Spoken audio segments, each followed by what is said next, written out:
हम जो रामायण पढ़ते हैं वो एक्चुअली रामायण का एक पार्ट है, बट रामायण ऐसी है कि जब सीता जी ब्याह होकर अयोध्या आई, ठीक है, तो उन्होंने हफ्ता महीना भर वहाँ का जल ग्रहण नहीं किया, ना खाना खाया।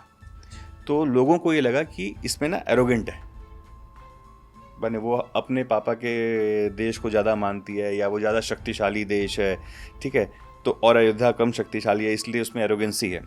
तो जब लोगों ने पूछा कि भाई आप क्यों नहीं खा रहे हैं, क्या परेशानी है, तो उन्होंने कहा कि जिस कुल में मामा ने भांजे को मारा हो उस कुल में लड़कियां पानी नहीं पीती ब्याह के आने के बाद। अब यहाँ डाउट हुआ साला मामा कौन भांजा कौन।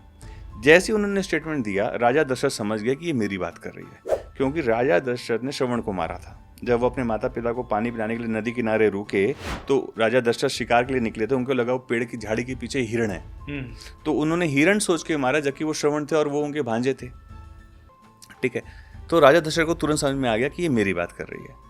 तो उन्होंने कहा अब इसका उपाय क्या है बेटा।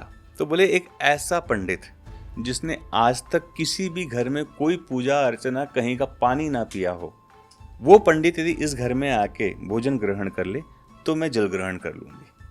अब पूरे भारत में ऐसा कोई है ही नहीं, क्योंकि पंडित का काम ही पूजा पाठ कराना है, तो कोई ना कोई पंडित कहीं ना कहीं कभी ना कभी तो पूजा कराया ही होगा। सही बात है। अब पूरे उस समय पूरे वर्षों में सिर्फ एक ही इंसान पैदा था, रावण।